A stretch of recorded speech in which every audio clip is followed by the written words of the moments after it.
નમસ્કાર મિત્રો, શેરબજાર ગુજરાતી યુટ્યુબ ચેનલમાં તમારા બધાનું સ્વાગત છે।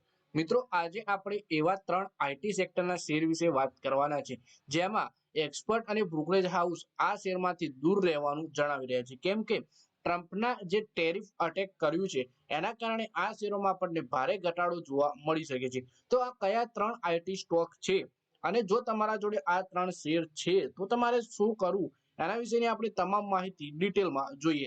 તો આ વિડીયોને તમે પૂરેપૂરો જોજો, જેથી કરીને જો તમારા જોડે આઈટી શેર હોય આ 3 એના વિશેની માહિતી તમને મળી રહે અને આ શેરમાં બની રહેવું જોઈએ કે પછી તમારે વેચીને નીકળી જવું જોઈએ। તો સૌથી પહેલા મિત્રો વાત કરીએ, અમેરિકી રાષ્ટ્રપતિ ડોનાલ્ડ ટ્રમ્પના ટેરિફ રેટની જાહેરાતથી આઈટી શેર ધડામ થઈ ગયા। સેક્ટર પ્રમાણે સૌથી ખરાબ સ્થિતિ જો આજે નિફ્ટી આઈટીની છે, જે 4% વધારે ગબડી ગયો છે। નિફ્ટી આઈટીના બધા જ 10 શેર લાલ નિશાનમાં હતા અને તેના ઉપર પણ સૌથી ખરાબ સ્થિતિ persistent સિસ્ટમ અને કોફોર્સની છે।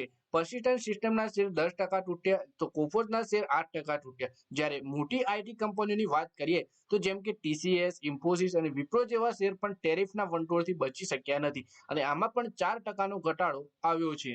આઈટી સર્વિસ પર ટેરિફ નહીં તો પણ શેર કેમ ગબડે એના વિશે વાત કરીએ તો ટ્રમ્પ સરકારે ભારતમાં 26%નો રેસિપ્રોકલ ટેરિફ લગાવે છે। જો કે આઈટી સર્વિસ પર પ્રત્યક્ષ રૂપથી કોઈ ખાસ ટેરિફ લગાવવામાં આવ્યો નથી, પરંતુ તેના પર અપ્રત્યક્ષ રૂપથી ઘણી અસર થશે। જેમ કે જેફરીસના રિપોર્ટ પ્રમાણે જીડીપીની સુસ્ત ગ્રોથથી તેને ઝટકો લાગી શકે છે। પછી આ શેર વિશે બ્રોકરેજ હાઉસ શું જણાવે છે એ જોઈએ તો જેફરીસનું કહેવું છે કે હાઈ ટેરિફથી મેન્યુફેક્ચરિંગ, લોજિસ્ટિક અને રિટેલ પર અસર પડશે, તો જે આઈટી કંપનીઓનું એક્સપોઝર તેમાં વધારે હશે તેમની સામે મોટું રિસ્ક છે। જ્યારે વ્યાજ દરોમાં કપાતથી કોમ્યુનિકેશન, એનર્જી અને યુટિલિટીઝને ફાયદો મળશે, તો જે આઈટી કંપનીઓનું આમાં એક્સપોઝર વધારે હશે તેવા શેરોને સારું પરફોર્મન્સ કરી શકે છે।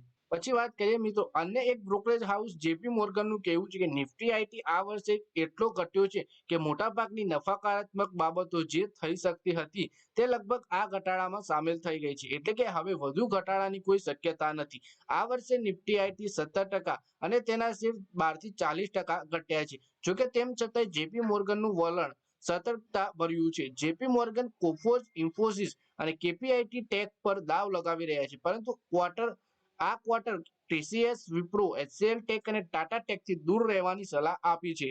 તો મિત્રો, આ વિડીયોમાં આપણે આઈટી સેક્ટરના શેર વિશે વાત કરી, જેમાં ટેરિફના કારણે આ શેરોમાં આપણને આજના દિવસે ભારે ઘટાડો જોવા મળ્યો। સાથે જ બ્રોકરેજ હાઉસ જણાવી રહ્યા છે કે આ શેરોમાં આપણને આગળ પણ ઘટાડો જોવા મળી શકે છે। તો મિત્રો, આ વિડીયોમાં બસ આટલું જ। હવે મળીએ આવનારા વિડીયોમાં, ત્યાં સુધી વિડીયોમાં લાઈક કરો, કોમેન્ટ કરો અને વિડીયો પોતાના મિત્રો સાથે ફેસબુક, ઇન્સ્ટાગ્રામ, વોટ્સએપ બધી જગ્યાએ શેર કરો। શેર બજારની આવી જ માહિતી ગુજરાતીમાં જોવા માટે તમે ચેનલને સબસ્ક્રાઇબ કરી ઘંટડી પર દબાવી દેજો।